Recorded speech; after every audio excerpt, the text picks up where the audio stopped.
بات اپنی جگہ درست ہے، وہ بات اپنی جگہ درست ہے، اور یہ بات اپنی جگہ درست ہے کہ یہ بات ناقابل قبول سی، لیکن ہر ناقابل قبول بات کو شرک یا کفر کہہ کے رد کرنا بھی ضروری نہیں۔ ہو سکتا ہے جیسے سود آپ کے لیے ناقابل قبول ہے، لیکن ضروری نہیں کہ وہ شرک اور کفر۔ ویسے میں آپ کو بتاؤں کہ اس وقت تو ماحول سنی دنیا کا پوری دنیا میں یہی ہے کہ ان چیزوں میں کوئی حرج نہیں، میں سیدھا، اور وہ ان کے تمام بزرگ جو بہت ان میں سے نرم ہے نا، نرم بزرگ، وہ کیا کہتے ہیں کہ ہم اس کے قائل نہیں ہیں، لیکن یہ فقہی اختلاف کے مانند ہے، تو اگر کوئی اجتہادی طور پہ اس کا قائل ہو گیا تو ٹھیک ہے۔ یہ تو آپ ہندوستان میں رہ رہے ہیں، اللہ کا شکر اس معنی میں کہ یہاں سنیت کا ایک ایسا ورژن بھی پایا جاتا ہے کہ جو تھوڑا وہابیت کے قریب ہے اس معنی میں یعنی اس معنی میں علماء اعظم صاحب کو اس پہ کچھ اختلاف ہو سکتا ہے، ٹھیک ہے۔ کون سی فقہ میں جائز ہے؟ فقہ وقہ کا یہ مسئلہ ہی نہیں ہے، تو بات کا مسئلہ ہے اصلاً تو، لیکن وہ کہتے ہیں کہ جب یہ عقیدے سے نکل گیا تو انڈین فقہی مسئلہ بن گیا، ایک لحاظ سے بات درست ہے، لیکن ہر فقہی مسئلہ وہ نہیں ہوتا کہ جو قابل اختلاف ہو۔ یہ مسئلہ ایسا لگتا ہے کہ ناقابل اختلاف ہونا چاہیے تھا دین کے مزاج کے اعتبار سے، لیکن بات بڑھتے بڑھتے وہاں تک پہنچ گئی جو منظر میں نے آپ کو بتایا۔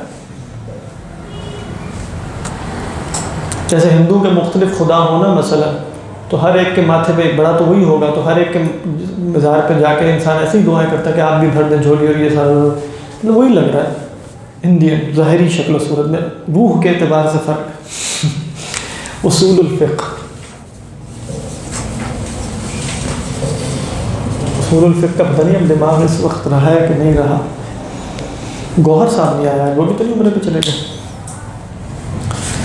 اچھا جی، بسم اللہ الرحمن الرحیم، اللہم صلی علی سیدنا محمد وعلی آل سیدنا محمد وبارک وسلم، رب اشرح لی صدری ویسر لی امری واحلل عقدۃ من لسانی یفقہوا قولی، آمین یا رب العالمین۔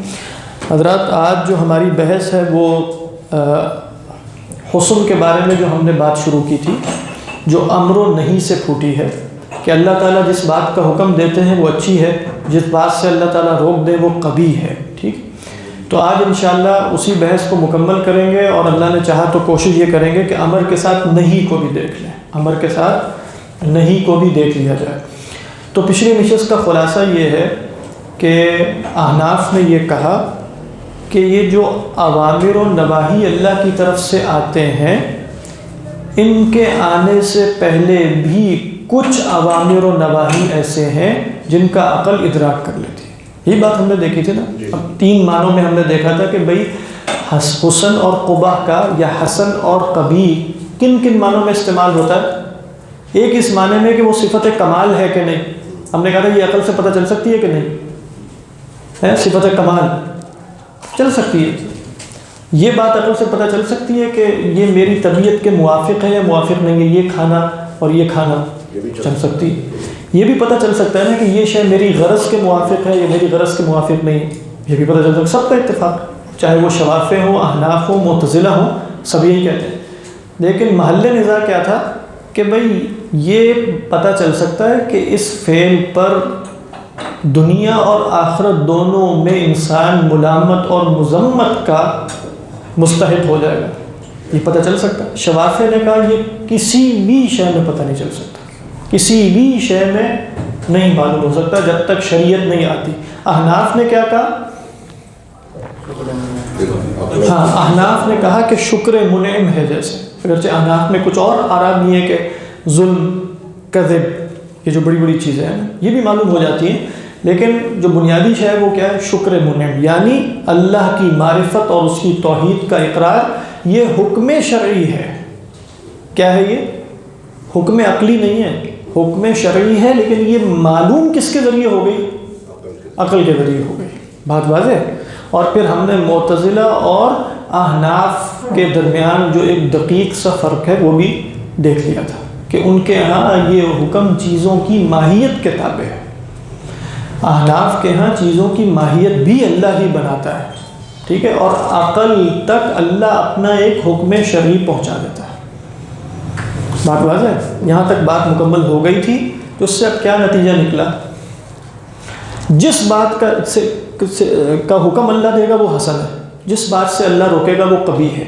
لیکن ایک شے ایسی ہے جس کا اللہ حکم دیتا ہے اور وہ حسن ہے، اور اس کی خبر نبی کے بجائے کسی اور ذریعے سے بھی حاصل ہو جاتی ہے، اور وہ ہے اللہ پر ایمان، شکر منع. یہاں تک بات ہو گئی. اس کے بعد ہم گئے تھے کہ اب یہ فقہی بحث تھی. وہ یہ تھی کہ حسن کی بات چل رہی ہے نا.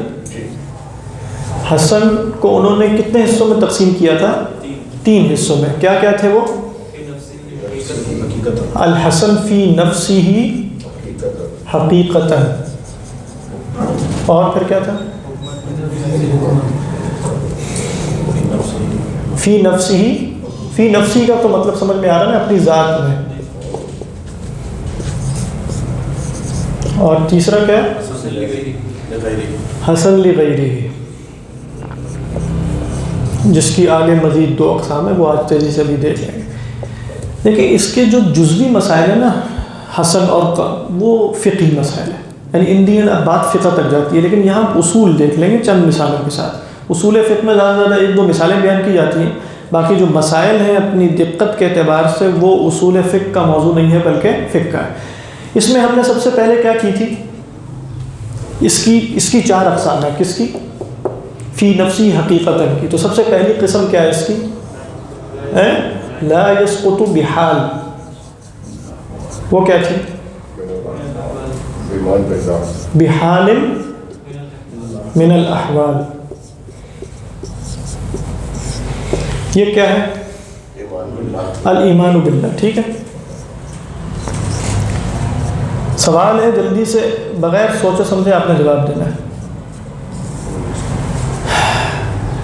یہاں بحال من الاحوال اپنے بالکل عموم میں ہے کہ بے ہوش ہو جائے کوئی یا وہ ہو جائے بالغ نہ ہو، ہاں اپنے عموم پر ہے. یعنی کس معنی میں عموم پر ہے؟ رسول آئے یا نہ آئے قطع نظر اس کے یہ فرض ساقط نہیں ہو سکتا. لا یسقط یہاں تک کہ کہا کہ عاقل بچے سے بھی ساقط نہیں ہوتا. عاقل بچے سے، جو بچہ سمجھ بوجھ رکھتا ہے، اس سے بھی یہ سب سے بڑا فرض ہے الایمان باللہ. لا یسقط بحال من الاحوال. اس کے بعد کیا ہے؟ کہا کہ اب یہ سب حسن فی نفسی حقیقتاً کی قسمیں ہیں، لیکن یہ صرف کیا ہے؟ اس کے بارے میں اگر آپ ایک چیز لکھنا چاہیں تو وہ یہ عقلی بھی ہے. اس کو وہ کئی دفعہ وضعی بھی کہہ دیتے ہیں. یعنی مراد یہ کہ یہ عقل نے واجب نہیں کی، بلکہ عقل کے ذریعے یہ والا فرض جانا بھی جا سکتا ہے نا، جیسے ہم نے دیکھ لیا تو یہ فرض جانا جا سکتا ہے. تو لہذا لا یسقط بحال من الاحوال ما دام الرجل عاقلا، جب تک وہ عاقل ہے لا یسقط بحال من الاحوال. دوسرا کیا ہے؟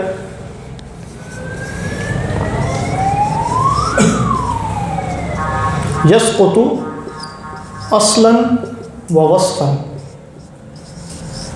یہ اصلا و وصفا انشاءاللہ آگے ذرا تفصیل سے نہیں میں بھی آ جائے گا. یہ کیا ہے؟ مثلا جیسے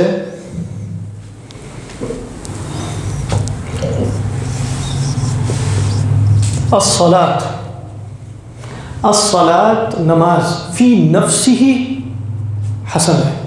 کیوں فی نفسہ حسن ہے؟ اس لیے کہ اللہ کی عبادت ہے، ایمان باللہ کا ہی یہ وسیلہ ہے اصلا. تو لہذا فی نفسہ ہی یہ حسن ہے، لیکن یہ ساقط ہو سکتی ہے. اچھا اصلاً و وصفاً کا کیا مطلب ہے؟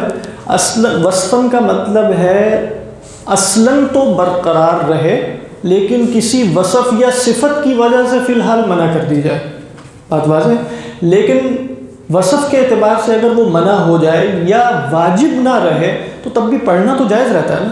یعنی اگر وہ کسی صفت کی وجہ سے ساقط ہو جائے، یعنی درجہ وجوب سے اتر جائے، تو وجوب کے بعد استحباب کا بھی تو درجہ ہے، مباح کا بھی درجہ ہے. لیکن ہم کیا کہہ رہے ہیں؟ اصلاً ساقط ہو گئی، یعنی نہ وہ واجب رہی، نہ وہ مستحب رہی، نہ وہ مباح رہی. بات واضح ہے کہ نہیں؟ یہ ہے اصلاً ساقط ہو جانے کا مطلب. تو اصلاً بھی ساقط ہو گئی اور وصفاً بھی، ایک وصف کی وجہ سے، وہ بھی بتاتا ہوں. جیسے صلاۃ کس سے ساقط ہو جاتی ہے؟ حائض سے. عورت ہے مکلف بھی ہے، سارا کچھ ہے، ساقط ہو گئی۔ نفسا سے، نفسا کون ہے؟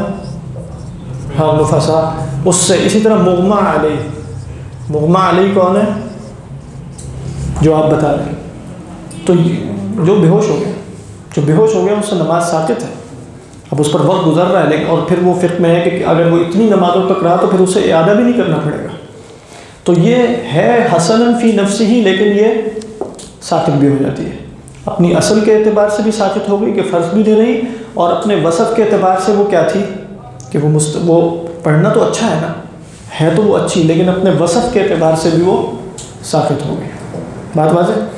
تیسرا کیا ہے؟ فرمایا کہ ایگزامپل نہیں اور بھی آ سکتے ہیں صلاۃ کے ہے، کیا کہہ رہے؟ ان کے علاوہ چیزیں بھی ہو سکتی ہیں۔ ہاں ہو سکتی، یعنی اس حالت کے سوا حائض اور نفسا اور مغمى علیہ ہے تو نہیں، اگر وہ اپنے پپوٹوں کی حرکت پر بھی قادر نہ رہے اور آنکھ کی حرکت پر بھی قادر نہ رہے اور وہ ہو، پھر اس سے نماز ثابت ہو سکتی ہے۔ یعنی اگر مثال کے طور پر جیسے آپ جانتے ہیں کہ اس طرح کی حالت ہے کہ وہ یوں ہے بالکل ٹھیک، پھر بھی کچھ فقہا کہتے ہیں کہ دل کی حرکت سے پڑھے، لیکن بعض فقہا کہتے ہیں کہ ثابت ہو سکتی ہے۔ میرا کوشچن یہ ہے کہ ہم جو لکھ رہے ہیں ہم ایز این ایگزامپل چیزیں لکھ رہے ہیں یا ہم فائنل کر کے لکھ رہے ہیں؟ جیسے تین چیزیں آپ لکھ رہے ہیں فائنل کر کے، یعنی یہ ایگزامپل فائنل ہے نہیں، صرف ہونا ضروری نہیں، یعنی آپ کہیں کہ استحاب کر رہے ہیں کہ نہیں، استغراق کوئی نہیں ہے، ٹھیک ہے، اور بھی ہو سکتی ہے۔ اس کے بعد کیا بتا رہا تھا میں؟ ما یسقط، یہ صرف اس میں کوئی سمجھنے کی بات نہیں ہے، یہ صرف ایک دفعہ گزرنے کی بات ہے۔ ما یسقط اصلا لا وصفا، اصلا لا وصفا، پچھلا والا کیا تھا؟ اصلا و وصفا، یہ کیا ہے؟ جیسے الاقرار باللسان، الاقرار باللسان اب ذرا وضاحت کیجئے کہ کیسے اصلاً ساقط ہو جائے گا لیکن وصفاً نہیں ہو رہا۔ اصلاً یہ کیا ہے؟ واجب ہے احناف کے ہاں، بلکہ شرط ہے، شرط بھی نہیں ہے بلکہ شطر ہے، یعنی ایمان دو چیزوں کا نام ہے، اس کے دو رکن ہیں، التصدیق بالجنان والاقرار باللسان، ٹھیک ہے۔ اب اقرار باللسان کیا ساقط ہو سکتا ہے منہ سے؟ ہاں نہیں، مثال کے طور پہ کہیں مکرہ ہو وہ، ابھی آپ یہ نہ کہیں کہ وہ تو قادر ہی نہیں ہے، یہاں ہم سقوط کی بات کر رہے ہیں، سقوط آتا ہے قادر ہو جانے اور مکلف ہو جانے کے بعد۔ اب مثال کے طور پہ مکرہ ہے، مکرہ اس کو ہے کہ اگر میں اقرار کروں گا تو جان سے جاؤں گا، ٹھیک ہے۔ اب وہ اقرار اس کے اوپر وجوب اس کا ساقط ہو گیا کہ نہیں ہو گیا؟ لیکن وصفاً کیا ساقط ہوا؟ اگر وہ بول کر، یعنی مستعد ہے کہ نہیں کہ وہ بول کر شہید ہو جائے، کلمہ کفر نہ کہے، مثلا کہے میں توحید کا اقرار کرتا ہوں، لا الہ الا اللہ، شہید کر دیا جائے تو وہ شہید ہوگا نا۔ تو گویا اصل کے اعتبار سے تو ساقط ہو گیا کہ اب یہ واجب نہیں رہا، لیکن اپنے حسن، اس کی جو صفت حسن ہے وہ برقرار ہے، ہاں کرے وہ اقرار، اور اگر اس کو شہید کر دیا جاتا ہے تو اللہ کے ہاں وہ شہید ہو جائے گا۔ تو یہ ما یسقط اصلا لا وصفا، اس کی مثال فقہا الاقرار باللسان سے دیتے ہیں۔ بات واضح ہے؟ اس میں اور پہلے میں کیا فرق ہے؟ آپ بتائیں۔ وہ ہے لا یسقط بحال من الاحوال، کیونکہ وہ ایمان باللہ ہے، وہ دل کا مسئلہ ہے، وہ کبھی بھی ساقط نہیں ہو سکتا، اس پر کوئی اکراہ ہونا ممکن ہی نہیں ہے کہ کوئی کسی کو مجبور کرے۔ چوتھا کیا ہے؟ کہتے ہیں کہ ما یسقط السقوط وصفا لا اصلا، یہ انشاءاللہ ہم نہیں میں دیکھیں گے، یہ احناف کے ہیں۔ ما یسقط کیا فرمایا؟ وصفا لا اصلا۔ جی جی جی، ما یسقط اصلا اور الاقرار باللسان کی مثال آپ نے دی کہ یہ تو ہو جاتا ہے۔ اصلا یہ کیا تھا؟ واجب تھا نا، ہاں فرض تھا نا، ساقط ہو گیا، فرض نہیں رہا۔ تو پھر ما کیوں لکھا شروع؟ جو ماں کا مطلب ہے ماں موصولہ، ما یسقط، ٹھیک ہے، جو ساقط ہوتی ہے، ماں نافیہ نہ کوئی رکھ لے، یہ ماں سے مراد کیا ہے؟ اوکے، ماں سے مراد کیا ہے؟ یہ ہمارے جیسے لوگوں کو بتا موصولہ، ماں موصولہ ہے۔ اس کے بارے میں کہا کہ جیسے ہے الصلاۃ فی الاوقات المکروہہ، اس کی تفصیلات بہت سی ہیں، کب وہ مکروہ ہے کب نہیں ہے، لیکن فی الحال صرف مثالیں دیکھیں. وہ جب ہم کوئی متن پڑھیں گے تو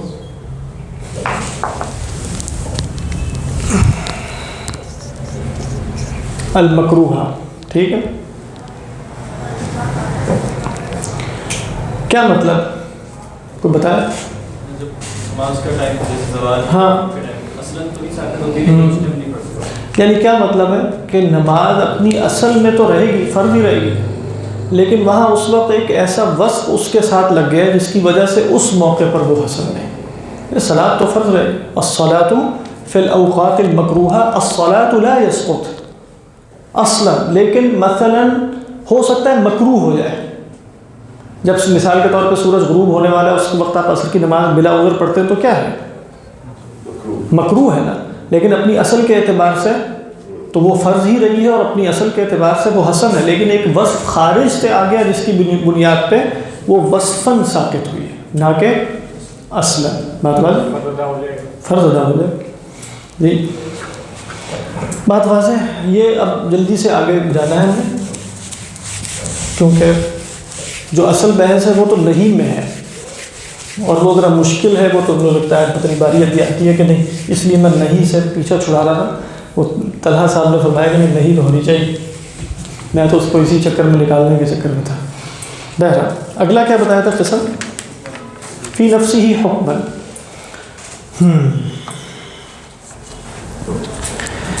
اچھا، اس کا مطلب آپ کو ان دونوں میں کیا فرق نظر آ رہا ہے؟ الصلاۃ یعنی الحسن فی نفسہ حقیقتاً و فی نفسہ حکماً.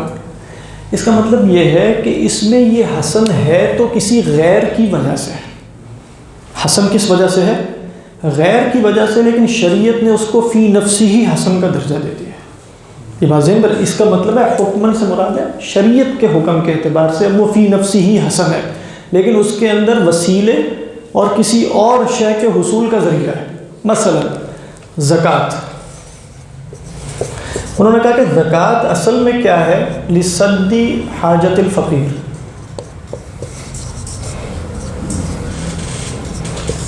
فقیروں کی حاجت کو دور کرنے کے لیے. ایسا ہی ہے نا، زکوٰۃ کے اندر یہ مفہوم ہے کہ نہیں؟ زکوٰۃ کے اندر گویا اس مقصد تک پہنچنے کا ایک ذریعہ پایا جاتا ہے کہ نہیں پایا جاتا؟ اس اعتبار سے اس کے اندر حسن لغیرہ کا ٹچ آ رہا ہے. لیکن مثال کے طور پہ فقیر موجود ہو نہ ہو، زکوٰۃ دینی پڑے گی کہ نہیں دینی پڑے گی؟ زکوٰۃ تو دینی پڑے گی، اور اس کے اندر کچھ اور مقاصد فی نفسی ہی ہیں، مثلا حب مال نکالنا، ٹھیک ہے، تاکہ انسان کے اندر مال کی محبت بھی کم ہو نا. تو اب زکوٰۃ اگرچہ اس کے اندر حسن لغیرہ کا مفہوم پایا جاتا ہے، لیکن شریعت نے اسے حکماً حسن لذاتی ہی بنا دیا، حسن فی نفسی ہی. بات واضح ہے کہ نہیں؟ اسی طرح یہاں مثال دی جیسے صوم ہے. مطلب یہ باتیں بڑی ویسے خوبصورت ہیں کہ دیکھیں شریعت کو کس طریقے پر کیا شے فی نفسی ہے اور حکمن ہے. احناف دیکھتے ہیں عموماً اس طریقے پر، باقی نہیں دیکھتے. تو صوم کے اندر کیا ہے؟ ویسے تو یعنی آپ دیکھیں تو زکوٰۃ کے اندر مال کا ضیاع ہے، میرے پاس تو مال نہیں رہتا. صوم کے اندر کیا ہے؟ تجویع نفس، خامخواہ اپنے آپ کو بھوکا رکھنا ہے. بات واضح ہے کہ نہیں؟ تو اس اعتبار سے اگر آپ دیکھیں تو صوم فی نفسی ہی کوئی حسن تو نہیں لگ رہا کہ میں خامخواہ سارا دن کچھ نہ کھاؤں کچھ نہ پیوں، اپنے آپ کو بھوکا رکھوں. لیکن جب اس کے اندر کچھ اور مفاہیم پیدا ہو گئے، مثلا لکسر النفس، نفس کو اپنے کنٹرول میں کرنا، شہوات کے اوپر قدرت پانا وغیرہ وغیرہ، خدا کا قرب حاصل کرنا، تو شریعت نے کہا کہ صوم فی نفسی ہی حسن ہے، چاہے اس کے اندر مشقت بھی ہے، کچھ زیاد بھی ہے نفس پر وغیرہ وغیرہ. سمجھ میں آ رہی؟ اسی طرح حج آپ دیکھیں تو حج تو مشقت ہی مشقت ہے، یعنی سفر کرنا اتنا لمبا، وہاں جانا ہے، پھرنا ہے، زیادہ راہ، یہ وہ وغیرہ وغیرہ. لیکن شریعت نے کہا کہ یہ فی نفسی ہی حسن ہے. کس وجہ سے؟ جو وجوہات آپ جانتے ہیں، یعنی اللہ کے قرب کا ذریعہ ہے اور وغیرہ وغیرہ. تو یہ چیزیں بظاہر نہیں لگتی کہ بھئی یہ فی نفسی ہی حسن ہے. آپ ایسے غور کریں تو بھوکا رہنا اور پیسے دینا، اس کو دے دیا، اس کو دے دیا، چاہے اس کو حاجت بھی نہیں ہے تب بھی دیتا رہنا، یا حکومت کو دینا شروع کر دیا، کوئی فقیر نہیں ہے اور اسی طریقے پر حج اتنا لمبا سفر کر کے یہیں بیٹھ کے اللہ کی عبادت کر لیتا ہے. بظاہر لگ رہا ہے کہ ان کاموں کا کوئی مقصد نہیں. شریعت نے کیا کہا؟ یہ فی نفسی ہی حسن، فی نفسی حسن ہے، اگرچہ ان کے اندر کچھ مفاہیم ایسے ہیں جن میں حسن کا مفہوم نہیں ہے، لیکن ہم نے حکماً اسے حسن قرار دے دی. واضح؟ جو نماز صلاۃ وہ حقیقت ہے لیکن وہ بھی اس میں اصل میں نا صلاۃ فی نفسی ہی ذکر پر مشتمل ہے. یعنی اگر آپ دیکھیں جب آپ کہتے ہیں اقیم الصلاۃ لذکری، تو وہاں یہ نہیں ہوتا کہ ذکر کوئی الگ ہے، آپ نماز پڑھتے ہیں اس کو ذکر حاصل ہونا شروع ہو جاتا ہے. نماز ذکر کا نام ہے، یعنی اللہ کی فی نفسی ہی عبادت ہے صلاۃ، اس لیے فی نفسی ہی وہ حسن ہے کیونکہ وہ ایمان باللہ کی فرع ہے. بات واضح ہے؟ اس کے بعد کیا ہے؟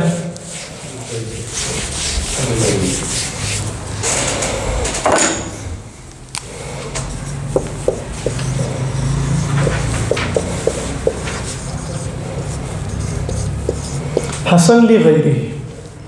حسن لغیرہ ہی دو قسم کی ہے. حسن لغیرہ سے آپ کو کیا سمجھ میں آ رہا ہے؟ اصل مقصود یہ ہے یا یہ ہے؟ لغیرہ ہی مقصود ہے، تبھی تو وہ حسن ہوا. بات واضح ہے؟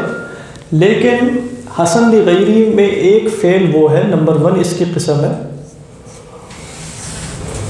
یہ ما پھر موصولہ ہے، ما یتعدی ذالک الغیر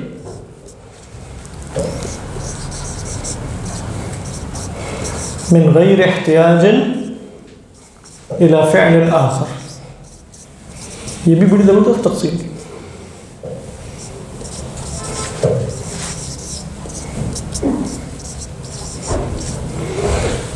کیا مطلب اس کا؟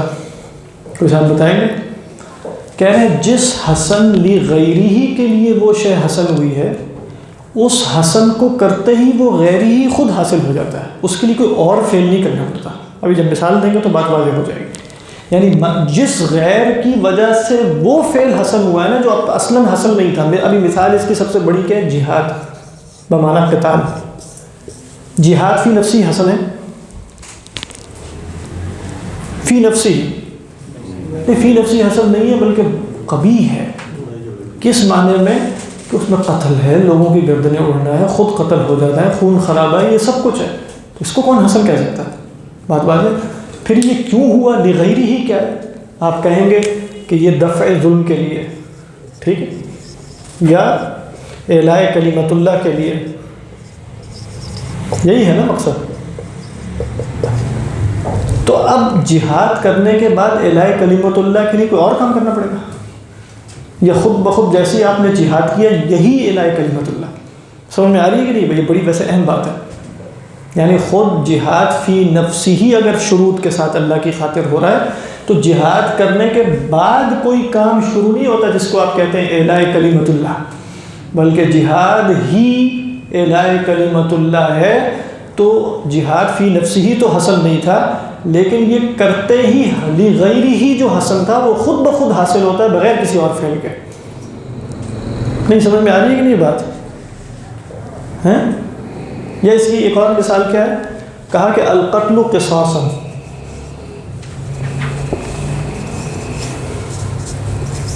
دیکھیں قتل اچھی شے ہے،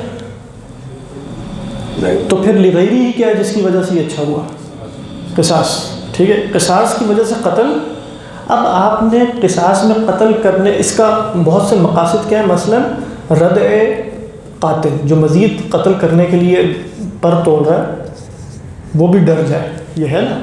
اب جیسے ہی آپ قصاص میں قتل لوگوں کے سامنے کر دیں گے، اب ردع قاتل کے لیے کچھ اور کرنا پڑے گا، خود بخود یہ مقصد حاصل ہو جائے گا. قصاص کا بھی حاصل ہو جائے گا، وہ بھی حاصل ہو جائے گا. سمجھ میں آ رہی ہے کہ نہیں بات؟ تو یہ حسن لغیرہ کی وہ قسم ہے کہ جس میں وہ غیر اس حسن کے ساتھ ایسا نتھی ہے، وہ فعل اس لغیرہ حسن کے ساتھ ایسا نتھی ہے کہ اس میں انفکاک نہیں ہوتا، اس میں انفکاک نہیں ہے. مطلب ما یتعدی ذالک الغیر من غیر احتیاج الی فعل آخر. ٹھیک ہے، جو ادا ہو جائے وہ غیر جس کی وجہ سے یہ حسن ہوا، وہ غیر ادا ہو جائے بغیر کسی اور فعل کی احتیاج کے. من غیر احتیاج الی فعل آخر. بات واضح. یہ کیا ہے؟ حسن لغیرہ کی پہلی قسم. دوسری قسم کیا ہے؟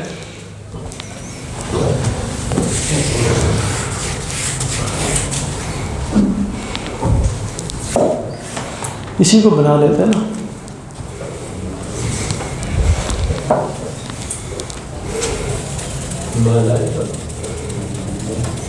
ہاں یہ بھی کر سکتے ہیں، لیکن آپ یوں کر لیں ما یتعدی ذلک الغیر باحتیاج الی فعل آخر. بات واضح.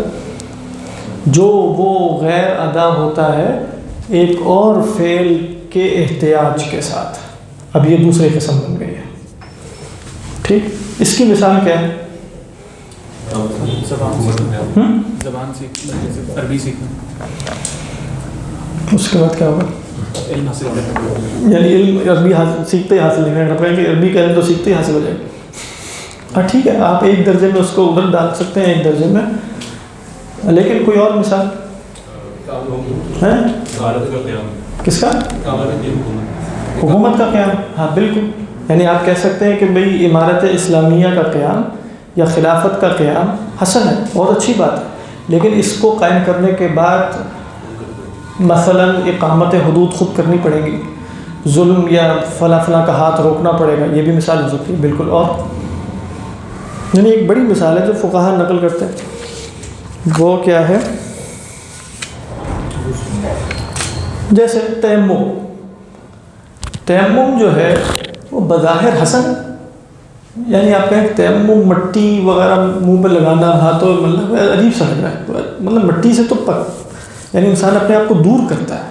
ٹھیک. یہ حسن کیوں ہو گیا؟ للغیر کیا ہے جو فی نفسی ہی حسن ہے؟ وہ نماز ہے. وہ نماز ہے. لیکن کیا تیمم ہی نماز ہے؟ یا تیمم کے بعد آپ کو ایک فعل کرنا پڑے گا، وہ نماز کا لگے. وہاں تو یہ تھا نا کہ جہاد ہی الہ کلمت اللہ ہے، وہاں تو قتل ہی قصاص ہے. لیکن یہاں کیا ہے؟ آپ نے وضو بھی کیا، وضو بھی لا سکتے ہیں، لیکن وضو میں چونکہ کوئی شخص یہ کہہ سکتا ہے کہ اس کے اندر طہارت ہے، تو لہذا کہا کہ تیمم ہے مثلا. اگرچہ یہاں فقہا نے وضو کی بھی مثال دی ہے کہ وضو بھی حسن لغیری ہی ہے. بات بات ہے کیونکہ اس میں بھی پانی کا ضیاع ہے کہ آپ 5 دفعہ وضو کریں مثلا. ہو سکتا ہے آپ دن میں 1 دفعہ بس کر لیا تو پورے دن ضرورت تو نہیں ہے آپ کو، تو پانی کا ضیاع ہے کہ نہیں؟ اس میں پانی کا ضیاع ہے، لیکن وہ حسن کیوں ہے؟ لغیری ہی. لیکن کیا وہ غیری ہی اس وضو کے کرتے ہی ادا ہو جائے گا؟ نہیں، آپ کو وضو کے بعد نماز پڑھنی پڑے گی، تیمم کے بعد نماز پڑھنی پڑے گی. تو اب یہ کیا ہے؟ حسن لغیری ہی ہے. لیکن ما یتعدی ذلک الغیر باحتیاج الی فعل آخر، ایک اور فعل کی طرف انسان محتاج ہوگا تو وہ حسن لغیری ہی حاصل ہوگا. بات واضح. یہ جو وضو ہے یہ حسن فی نفسی ہی حکمن کیوں نہیں ہے؟ مثلا وضو سے آپ اپنے آپ کو صفائی کر رہے ہو نا، پاکی کر رہے ہو آپ. لیکن وہ میں نے بتایا اس کے اندر ایک اور مفہوم کیا ہے، ہو سکتا ہے آپ کو پاکی کی حاجت ہی نا. کیا مثلا خروج ریح سے انسان گندا ہو جاتا ہے؟ کچھ بھی نہیں ہوا اس سے. حکمن ہے نا، شریعت. نہیں، وہی شریعت نہیں کہا ہے، لیکن شریعت نے کہا فی نفسی ہی مقصود نہیں ہے. وہاں شریعت نے کہا وہ چیزیں میں نے فی نفسی ہی مقصود کر دی ہیں. یہاں کیا ہے؟ اس کے اندر تو ایک ضیاع کا مفہوم پایا جاتا ہے. جو شریعت نے فی نفسی حکمن بات کی ہے اس میں انہوں نے کہا کہ وہ شے حاصل ہو یا نہ ہو، دونوں صورتوں میں وہ شے فی نفسی حسن ہے، واجب رہے گی بالفرض. ایک شخص ہے جس پر ابھی نماز فرض نہیں ہوئی، جی ٹھیک ہے، نماز فرض نہیں ہے اس پر کسی بھی وجہ سے، تو اس پر اس وقت وضو فرض ہے. لیکن ہم نے کہا کہ زکوٰۃ چاہے کوئی غریب فقیر دنیا میں نہ رہے، زکوٰۃ پھر بھی ادا کرنی پڑے گی. زکوٰۃ فی نفسی ہی حسن شریعت نے قرار دے دی ہے اس معنی میں کہ وہ ہے اسی درجے میں، لغیر ہی ہے. لیکن شریعت نے کہا قطع نظر اس غیر کے وہ فرض ہی رہے گی اگر وہ فرض ہو گئی ہے تو. بات واضح ہے. یہاں کیا ہے؟ نہیں، قطع نظر اس کے غیر کے وہ کوئی فرض نہیں ہے. وضو قطع نظر نماز کے فرض ہے، تیمم قطع نظر نماز کے فرض نہیں، وہ اسی وقت فرض ہوگا. اور پھر آپ دیکھیں کہ وضو کے اندر اضاعت ما تو ہے. کیا 5 نماز میں ہر نماز کے وقت وضو کرنا مستحب ہے کہ نہیں؟ چاہے آپ کا پہلے سے وضو ہو، مستحب ہے نا. تو اضاعت تو لگ رہی ہے بظاہر کہ پانی بار بار ضائع ہو رہا ہے، پانی کی قلت ہے، وضو ہی کیے چلے جا رہے ہیں. تو کہا کہ نہیں، نماز کی خاطر اس کو ہم نے حسن کا درجہ دے دیا. جب نماز پڑھنی ہے وضو کر لو. ٹھیک جی. کیسا